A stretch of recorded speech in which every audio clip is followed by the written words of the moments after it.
justement, on va commencer par ça, messieurs, puisque effectivement, en plein milieu de votre élection, il y aura ce débat au Parlement, mardi prochain à l'Assemblée, le mardi suivant au Sénat. Un projet de loi sera présenté l'année prochaine, rendre plus efficaces les OQTF, leur rendre la vie impossible. C'est ce que dit Gérald Darmanin, inscrire les immigrés menacés d'expulsion au fichier des personnes recherchées. Est-ce que vous pourriez voter ce texte, Stéphane Le Rudulier? Écoutez, ce qu'on constate, c'est que le texte était annoncé pour fin de l'année. Et de semaine en semaine, on est en train de reculer sur ce fameux texte sur l'immigration. Qu'est-ce qu'il faut dire? Tout simplement que la souveraineté nationale est en péril par rapport à l'immigration. On l'a vu avec le fameux épisode Ocean Viking, où l'Europe a été incapable de régler la problématique. Sur les OQTF en tant que tels, 6% d'exécution en 2021. On a véritablement une souveraineté juridique qui est partie à Bruxelles, où on ne peut malheureusement plus avoir la destinée des vagues migratoires et de la régulation de l'ensemble des personnes qui arrivent sur le territoire. Que faut-il faire? Bruno Retailleau le dit. Vous pouvez tout promettre. Si vous ne faites pas un référendum sur la base de l'article 11 de la Constitution, ce seront les juges européens qui casseront les textes qui viendront au Parlement. Donc la réponse, elle est très claire. Fermeté, mise en place de quotas migratoires, révision du droit du regroupement familial, du droit du sol. En fait, clairement, tout ce qu'on n'a pas fait depuis 30 ans, tout ce qui était dans la Convention de la droite en 1991. Donc non, ce texte n'est pas suffisant pour vous? Écoutez, moi j'attends d'avoir le contenu du texte puisqu'on nous le promet de semaine en semaine et encore une fois, on nous l'annonce pour mars, peut-être que ça sera pour juillet l'année prochaine. Raphaël Schellenberger, est-ce que les Républicains doivent être aux côtés du gouvernement sur ce texte? Écoutez, je pense qu'on n'aura aucune difficulté d'avoir une position sur ce texte parce que c'est pas un texte qui vise à réduire l'immigration ou lutter contre l'immigration illégale ou renvoyer dans les pays d'origine les étrangers frappés d'une obligation de quitter le territoire français. Le texte dont on entend qu'il va nous être présenté semble plutôt être un texte de régularisation massive à des fins de travail. Je veux dire, ce qu'on comprend de ce texte aujourd'hui, c'est plutôt une logique de régularisation massive. C'est Olivier Dussopt qui finalement est au pilotage de ce texte, plus qu'un texte d'application de notre droit. Après, il y a une partie plus dure, hein. Oui, enfin, quand on commence en disant la première des priorités, ça va être de régulariser de façon très massive, ça pose un préalable dans notre incapacité à voter ce texte. Mais aujourd'hui, je crois que c'est ce qu'on porte avec Aurélien Pradié. Il faut arrêter avec la droite bavarde sur ces sujets-là. Il faut arrêter de faire des grands discours, de monter, de gonfler les pectoraux. Il faut agir. Agir, c'est déjà appliquer notre droit. C'est exécuter les OQTF. Aujourd'hui, le souci, c'est l'exécution des OQTF. C'est pas toujours des problèmes de juridiction européenne. D'ailleurs, c'est rarement Bruxelles. C'est plutôt les juridictions qui relèvent de l'autre construction européenne que celle de l'Union européenne qui interviennent sur ces sujets d'immigration. On va pas faire Stéphane Le Rudulier fronce les sourcils. Un petit mot, après je vous donne la parole à Alain. Simplement, très rapidement, la priorité des priorités, c'est l'exécution des OQTF. Et c'est là-dessus que nous avons des propositions fortes avec Aurélien Pradié. Juste, je fais réagir Alain Joyandet, puis après vous répondez à Raphaël Schellenberger. On verra ce qu'il y aura dans le texte du gouvernement. Au fond, ça change beaucoup. Pour l'instant, on lit les journaux, donc attendons ce texte. Que je veux dire sur ce sujet-là, au moins une chose qui est claire, c'est qu'avec Éric Ciotti, c'est clair. Ça fait plus de 10 ans qu'Éric dit des choses qui aujourd'hui deviennent des choses naturelles, alors qu'il était le seul à le dire.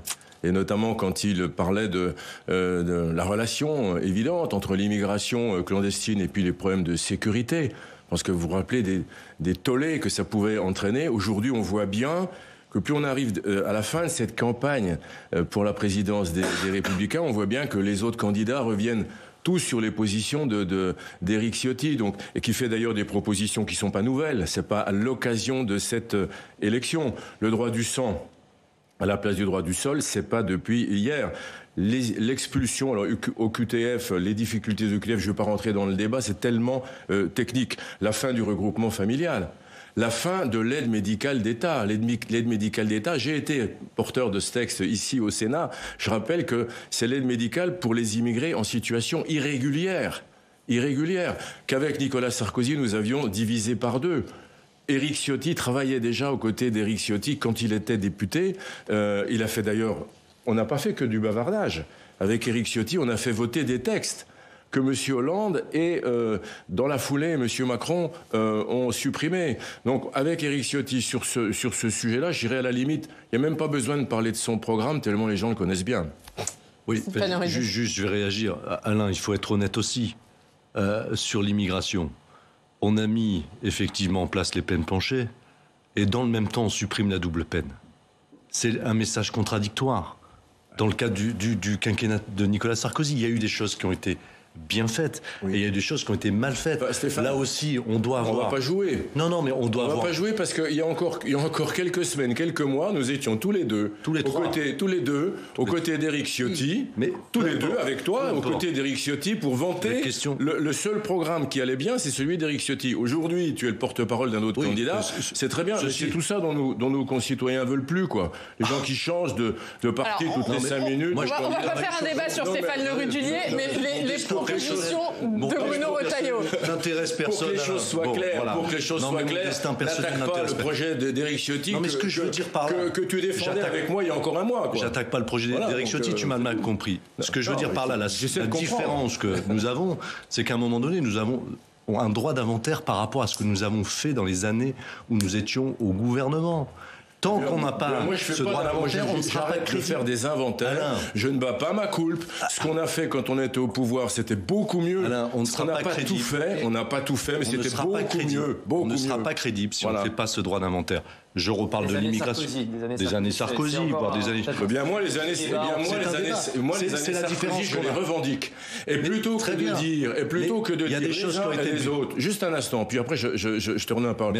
Juste un instant, mais plutôt que de dire les uns... Tournons la page Sarkozy. Les autres, si Sarkozy s'en va, je sais que vous êtes d'accord, hélas, mais moi je suis pas d'accord, et Éric Ciotti non plus. Plutôt que de dire tournons la page Sarkozy, d'abord pour tourner une page, il faut que quelque chose soit écrit dessus. Alors quand les autres candidats voudront tourner leur page, il faudra qu'ils aient écrit une page. Et avec Nicolas Sarkozy, c'est pas une page, c'est un livre.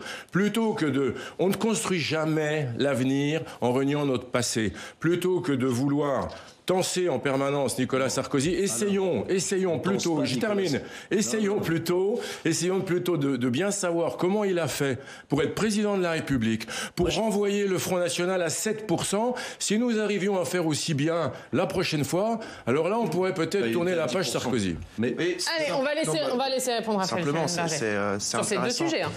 C'est intéressant de voir comment on peut s'interpeller entre nous pour des choses sur lesquelles on est a priori quand même d'accord.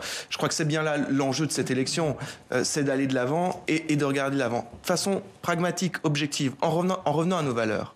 La droite que nous portons n'est pas une droite inhumaine. Et sur cette question de l'immigration, il faut être très clair.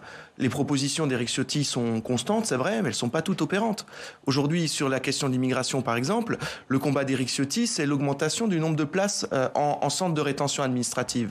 Or, on sait très bien aujourd'hui que ça n'est pas ça qui permet d'augmenter notre capacité à expulser. Au contraire, ça ne permet que de stocker des OQTF sans les exécuter réellement. Ce sur quoi nous voulons agir. Ça n'est pas stocker, ça n'est pas...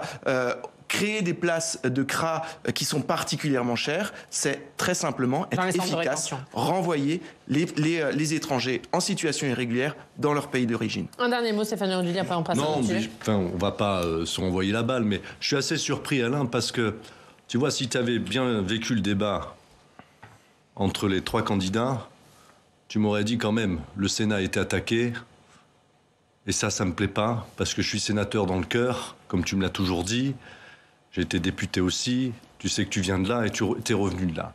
Et j'ai trouvé ça quand même... par le Sénat. Oui, et tu as fait l'Assemblée. Et après... Je suis revenu au Sénat. Voilà, absolument. Pas que nous soyons très nombreux, parce que je suis indépendant, parce que j'attends pas après la politique. Je suis libre.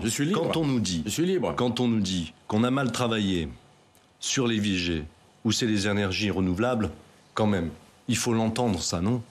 Oui, j'entends tout, mais j'entends aussi ceux qui me disent, et je suis d'accord avec eux, que le Sénat a besoin d'être profondément renouvelé. les méthodes du Sénat... pas sans le Sénat.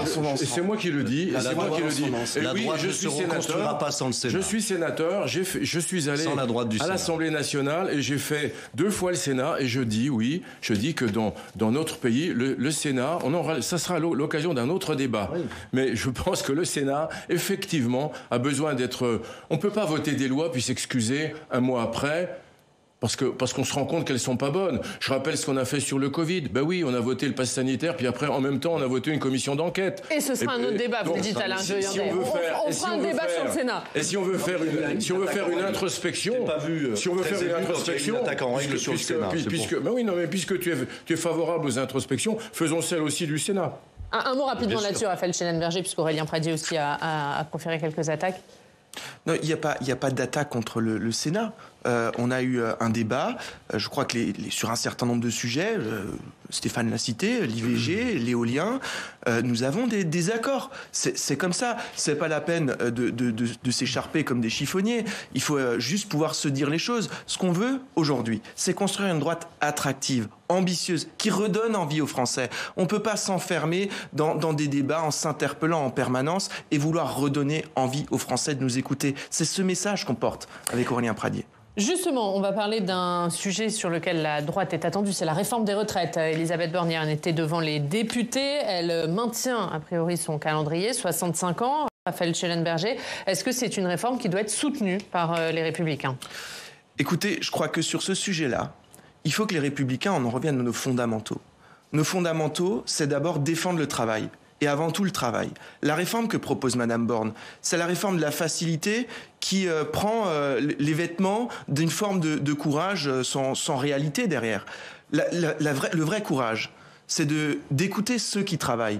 C'est d'entendre que 10% de nos retraités aujourd'hui arrivent à la retraite en situation d'invalidité. C'est d'entendre que quand on agit sur le seul âge comme critère de départ à la retraite, en réalité, on va demander à ceux qui travaillent déjà le plus de faire des efforts supplémentaires, sans regarder la société qui a changé, sans regarder la réalité de ce que vivent les Français sur les territoires. Donc la réforme telle que nous la propose Madame Borne, c'est simplement de dire, voyez, être courageux quand on gouverne, c'est prendre des mesures impopulaires. Non. Être courageux quand on gouverne, c'est écouter les Français, c'est faire des diagnostics clairs. Il n'y a pas d'urgence absolue. Donc pour vous, il ne faut pas du tout réformer les retraites. Si, il faut réformer les retraites. Il ne faut pas toucher à l'âge de départ. Il faut remettre... J'ai pas dit ça, j'ai dit qu'il faut remettre au cœur du débat, le travail. Nous proposons, avec Aurélien Pradier, qu'au cœur du débat, ce soit la durée de cotisation. Vous savez, toutes ces carrières interrompues... Quelqu'un disait que c'est flou, il y a un loup. C'est pas flou, cher Alain. Vous savez, les effets de manche et les phrases qui permettent de faire des tweets, y compris au Sénat, ça n'est pas forcément ce qui permet de construire des réformes solides. Aujourd'hui, la société a changé. Les carrières chez un seul employeur, c'est fini. Aujourd'hui, les carrières sont coupées, parfois avec des périodes de non-travail. C'est là-dessus qu'il faut travailler. Mais c'est ces sujets-là. Oui ou non toucher à l'âge légal de départ ? Je crois qu'aujourd'hui, la priorité des priorités, c'est de travailler sur la durée de cotisation. Non, il ne faut pas toucher à l'âge légal de départ à la retraite. Alain Joyandet, est-ce que vous êtes d'accord ? Écoutez, ça aurait été bien qu'on entende les propositions de Bruno Retailleau. Non, mais je dis ça pourquoi ? C'est pas moi qui dirige l'émission, mais c'est parce que la proposition d'Éric Ciotti, c'est un mixte.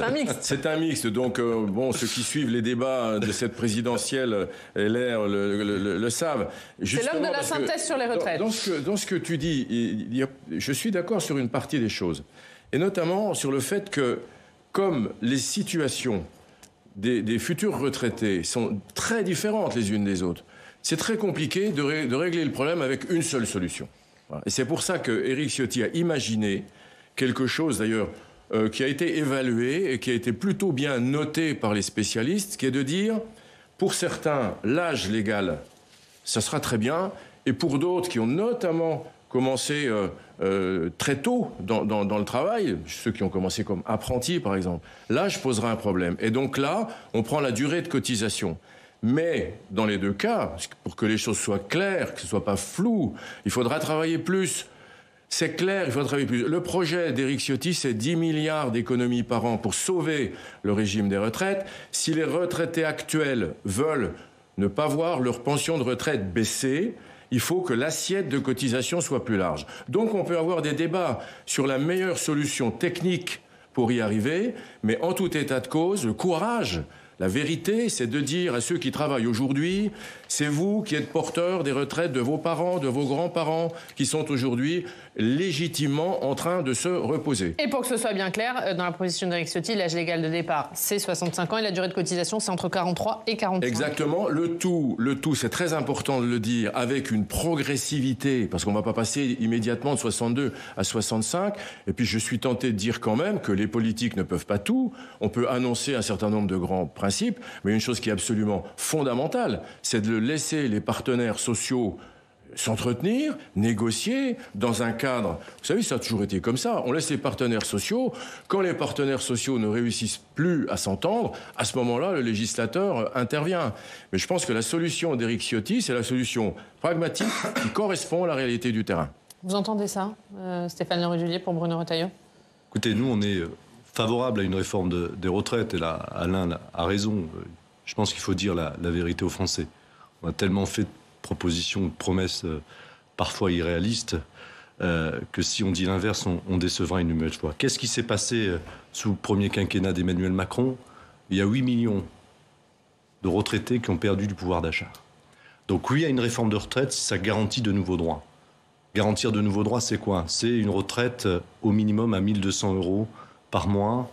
Tout le monde a connaissance de certaines pensions à moins de 900, voire 800 €, alors que la personne a travaillé longtemps, très longtemps, voire même 47 ans parfois.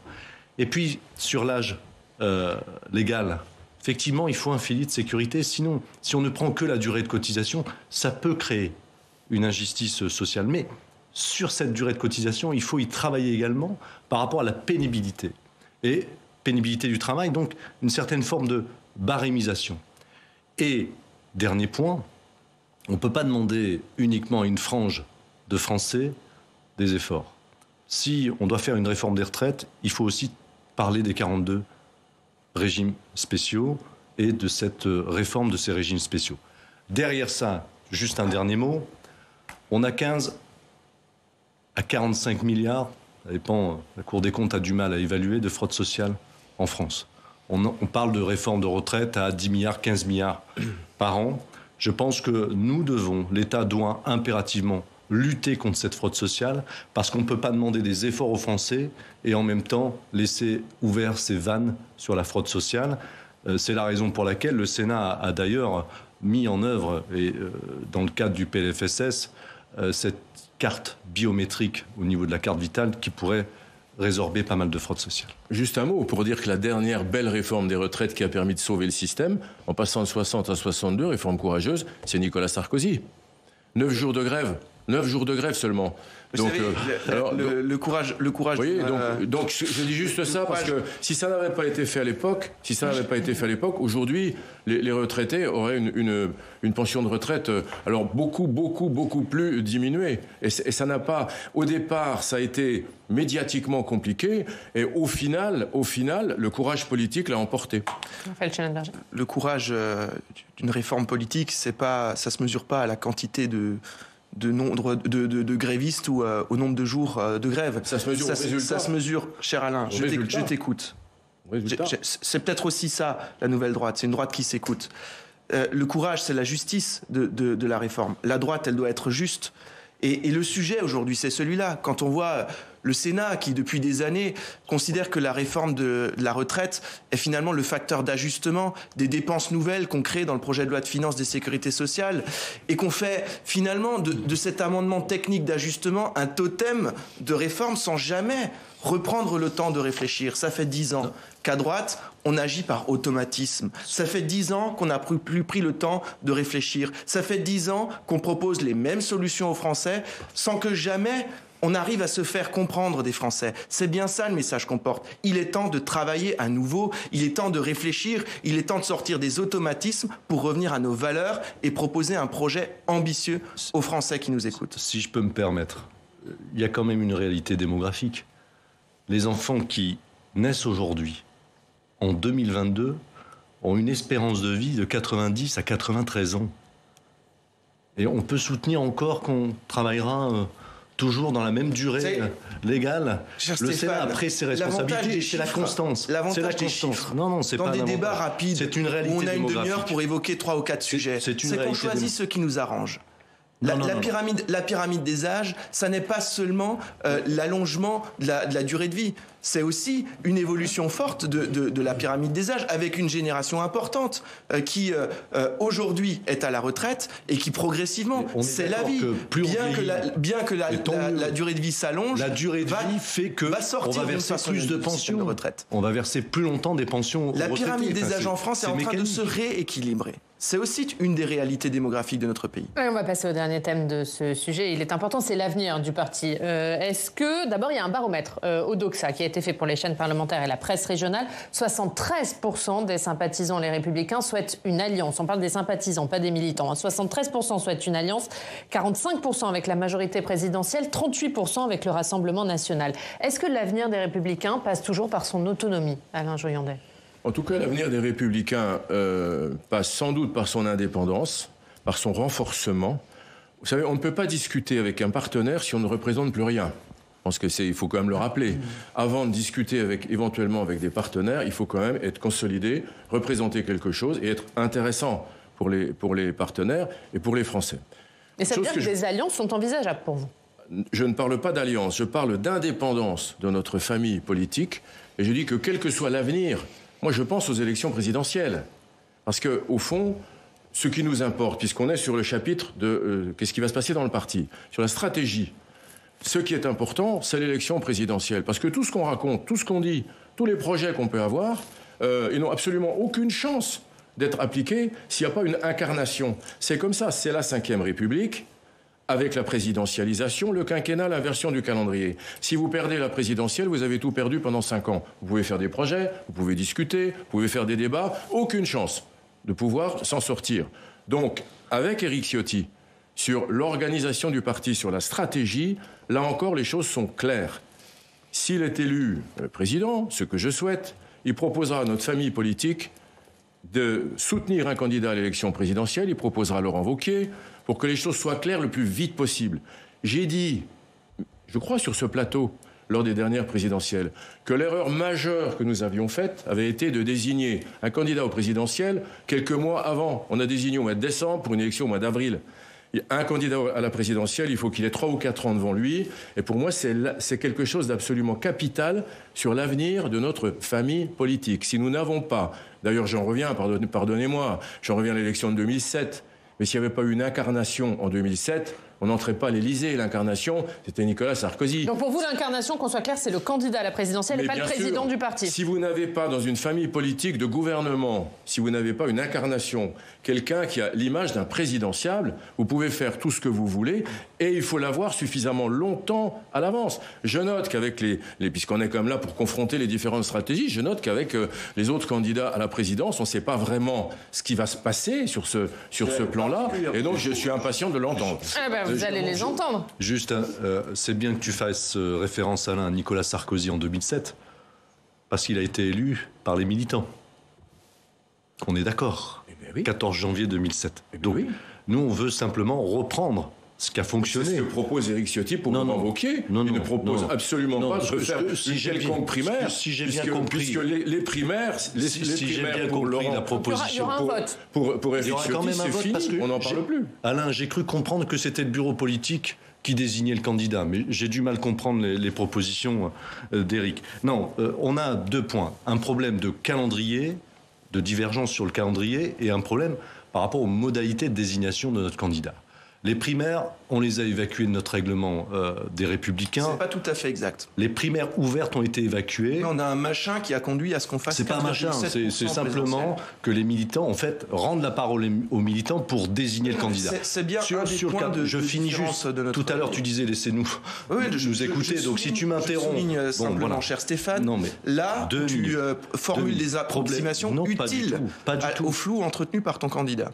Non, pas du tout. Il n'y a pas de flou. Ah si. Mais il n'y a pas de flou. Ah si. Plus de primaires ouvertes. Allez-y Stéphane, vous répondrez évidemment sur Raphaël Chenet. Rendre la parole aux militants pour désigner le candidat à l'élection présidentielle. Vous savez, Sarkozy disait une chose très vraie, toi qui es un idolâtre de Sarko, il disait si on n'arrive pas à rassembler sa famille politique. C'est plutôt sympa qu'on parle beaucoup de Nicolas Sarkozy ce matin, même toi, dis donc. Bien sûr. Mais il y a des choses bien et comme il y a des choses moins bien. Si on n'arrive pas à rassembler sa famille politique, on n'est pas capable de rassembler les Français. Donc, problème sur la désignation, nous, on veut rendre la parole aux militants. Puis, problème de calendrier. Éric veut impérativement désigner Laurent très vite après l'élection du président de notre famille politique. Il y a un souci majeur. Qui est le leader naturel de la droite républicaine ? Le candidat à l'élection présidentielle ou le président du parti ? Deuxième élément, il y a des élections. Il y a des élections intermédiaires. Il y a des élections intermédiaires. Comme les élections. La quasi-annonce de la candidature à la présidentielle de Bruno Retailleau. Oui, c'est une obsession chez vous, messieurs, de savoir si Bruno Retailleau sera candidat. Et je pense qu'il a répondu très clairement dans le cadre du débat. Il n'est candidat qu'à la présidence des Républicains. C'est ce qu'il a dit aujourd'hui. À la limite, pourquoi pas aller au-delà? Non, mais je finis juste. Je ne conteste pas les qualités de Bruno. Alors là, c'est juste un problème de clarté par rapport à une stratégie. C'est tout, les qualités des uns et des autres. Heureusement qu'on a beaucoup de gens de qualité. Si vous désignez le candidat à l'élection présidentielle, d'une part, on va faire comme pendant 10 ans, on va oublier de réfléchir. Quelqu'un a dit tout à l'heure, il y a une paresse intellectuelle de la droite depuis 10 ans. C'est vrai. D'abord le corpus idéologique. Travaillons sur le corpus idéologique, sur les choix stratégiques à mettre en œuvre. Un nouveau projet. Si on pouvait parler de propositions concrètes aussi, plutôt que de simples. C'est ce que nous faisons depuis 2012, travailler sur des projets sans leader. On voit où ça mène, mais bien sûr. Accumule. C'est la 5e République. On accumule. On va laisser répondre Raphaël Schellenberger. Sans vision de la France. Écoutez, nous, c'est très clair. Je crois qu'il n'y a pas de sujet là-dessus. On supprime tous les machins qui sont dans nos statuts, qui sont des règles qui nous conduisent à faire à chaque fois moins à l'élection présidentielle. Plus de primaires ouvertes, plus de primaires fermées, plus de bidules de départage. On a un bureau politique, on le compose de façon à ce que ce soit lui qui travaille au rassemblement, parce que ça suffit aussi pour les militants d'avoir un bureau politique où on ne nomme que des chapeaux à plumes qui ne représentent en rien la réalité de ce que nos militants attendent sur le terrain, de ce que nos adhérents nous disent chaque soir en réunion publique ces derniers temps. C'est le bureau politique qui propose un candidat, les militants qui ratifient à 2 ans de l'élection présidentielle. C'est pas innovant, c'est comme ça qu'on gagnait les élections. Donc début 2025, après les européennes. C'est très bien, c'est le modèle chinois. C'est pas du tout le modèle chinois. C'est le bureau politique à la chinoise. C'est le fonctionnement du RPR. C'est le fonctionnement du RPR qui a pu. Alors là, il y a une méconnaissance. Il faut arrêter de dire ça. Le RPR, Jacques Chirac est passé par la désignation des militants. C'est une plaisanterie. Là aussi, il était président du RPR. Faut pas réécrire. Donc il y avait un leader. Mais est-ce que Bruno Retailleau a l'intention de se présenter à l'élection présidentielle? Mais c'est une obsession chez vous. Solliciter. Mais c'est une question à laquelle il n'a pas répondu. Mais si. Je crois qu'Éric Ciotti comme Aurélien Pradier ont été très clairs là-dessus. Il n'a pas répondu. Il n'a qu'un seul objectif, c'est d'être président des Républicains. Il peut vouloir être candidat à la présidentielle, mais il faut le dire. On va pas dire ce qu'il n'a pas envie de dire. Il n'a jamais nié. Un mot, les amis, sur le vécu, parce qu'on peut, parler de l'avenir, de ce qui va se passer ou de ce qui va ne pas se passer. Moi, il y a une chose qui me paraît claire pour tous les présidents de la 5e République. Regardez ce qui s'est passé. Ils n'ont pas été désignés 1 an avant, 2 ans avant. Ils ont été présidents d'une famille politique. Ils ont été cabossés. Ils ont perdu des élections avant d'en gagner. Un présidentiable, c'est comme ça. Et quand vous avez Le Pen, vous avez Mélenchon et vous avez Macron qui est là depuis 15 ans, vous mettez pas un petit jeune qui arrive 6 mois avant ou 1 an ou 2 ans avant. Quand je dis un petit jeune, je parle du petit jeune au sens du temps de présence dans le combat des présidentiables. Il faut pouvoir faire partie du carré, le carré, et les Français adorent ça. Les Français, c'est leur rendez-vous. C'est pour ça qu'ils vont voter à la présidentielle. Ils veulent départager les Formule 1. Voilà. Et on fait pas un Grand Prix de Formule 1 avec une Formule 2 ou une Formule 3000. Vous voyez, donc il faut une Formule 1. Et une Formule 1, une écurie de Formule 1, oui. Eh bien ça se prépare longtemps à l'avance. Et Emmanuel Macron est parti des stands, lui. Et je dis que tous ceux qui nous ont raconté, commençons par les idées, commençons par les projets, etc.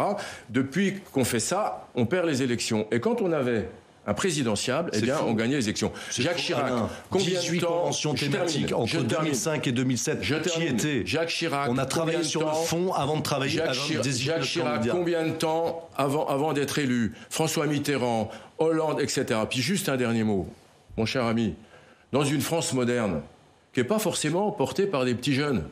Le jeunisme, moi, je connais beaucoup de vieux qui sont beaucoup plus jeunes que les petits jeunes. Eh bien, oui, c'est sûr. Et donc, moi, je pense que le jeunisme, c'est pas un truc qui est séduisant pour les gens. Et par contre, ce que je pense, c'est que dans une société moderne, je ne sais pas à quel moment on a parlé de jeunisme. Parce que tu dis tout à l'heure, la nouvelle génération, celle qui s'écoute, etc. Eh bien, moi, la nouvelle génération de politique, je sais pas, pour moi, je termine. Écoute-moi. Mais c'est ça qui est intéressant. Écoute-moi, la nouvelle génération de politique qui ne sait pas une question d'âge, c'est les gens qui s'écoutent. C'est les gens qui s'écoutent, qui débattent. Et pour moi, c'est absolument invraisemblable dans une famille politique d'imaginer que le militant, il n'aura pas son mot à dire. Ah ben je te remercie. C'est moderne, c'est une société horizontale, c'est pas une société verticale, c'est une société horizontale. On peut pas faire adhérer les gens sans leur demander leur avis. Avec Nicolas Sarkozy, on travaillait sur les sujets. Sur chaque sujet, on faisait voter les militants. La réponse de Raphaël Schellenberger, il nous reste 2 minutes. Donc l'avenir est aussi beaucoup dans le passé, dans ce qu'on a tellement bien fait. Vous voyez, c'est symptomatique de ce qui se passe à droite. On a beaucoup parlé du passé. On s'écharpe sur nos règles internes. On a parlé d'immigration et de on parle de 2027, retraite. mais juste, on n'a pas répondu à une question. Quel sera le rapport avec Emmanuel Macron pour le président? Permettez-moi de répondre à la première question qui m'a été posée. C'est un peu la même. Permettez-moi de répondre à la première question avant d'en poser une seconde. Moi, ce que j'aimerais, c'est que la droite, elle reparle aux Français, qu'on parle des sujets qui les intéressent. Évidemment, l'immigration, évidemment, les retraites. Est-ce qu'on n'aurait pas pu prendre un peu de temps pour parler d'éducation, pour parler d'environnement? Voilà des sujets sur lesquels il faut qu'on aille. Voilà des sujets sur lesquels il faut que la droite, elle parle. Si la droite, elle a l'ambition de reparler aux Français, si la droite, elle a l'ambition de revenir au pouvoir, elle doit parler de tout et à tous. Et on doit revenir à tous les sujets qui intéressent les Français et pas seulement sur le petit précaré des sujets sur lesquels on s'est laissé cantonner ces dernières années. C'est bien ça, l'ambition que nous avons avec Il nous reste moins de 2 minutes. Un mot chacun, justement, sur la ligne du parti. Quelle ligne, quelles alliances? Et est-ce que vous resterez au parti, quel que soit le candidat? Voilà, je viens d'en commencer. Vous savez, moi, je suis au parti depuis que j'ai 18 ans, donc je ne me pose pas de questions. Quel que soit le vainqueur, pardon, pour être plus clair. Oui, si c'est ma conclusion, je veux juste vous dire un petit mot, c'est qu'avec Éric Ciotti, on le voit bien sur tous les sujets qu'on a abordés ce matin, les choses sont claires et depuis longtemps. Donc on ne se pose pas de questions, il n'y a rien de flou. Et pour l'avenir du parti, aussi bien sur le fond que sur la stratégie, les choses sont très claires avec lui et depuis longtemps. Au fond, Éric Ciotti, c'est un peu une force tranquille de droite, quoi, qui est rassurante. Je crois que c'est son tour. Aurélien Pradier, Raphaël Schellenberger pour Aurélien Pradier. Je crois que les choses sont très claires. Ni une droite de boutiquier enfermée dans ses propres torpeurs, ni une droite de salon. Une droite qui parle aux Français, qui redonne de l'espérance, qui parle de tout, qui propose un projet qui est l'ambition de gouverner. Et Stéphane Le Rudulier pour Bruno Retailleau. Non, moi je regrette dans le cadre du Congrès qu'on n'ait pas assez parlé de l'organisation du parti. Parce que, effectivement, toutes les propositions qu'on peut faire sur l'immigration, sur le régalien, puis au-delà des sujets qui nous interrogent sur le logement, la décentralisation ou autre, effectivement, ça n'a pas de sens si on n'est pas au pouvoir dans 4 ans. Et sur l'organisation du parti, il y a un seul mot d'ordre pour Bruno Retailleau, c'est de rendre la parole aux militants, tout simplement. Merci, messieurs. Merci.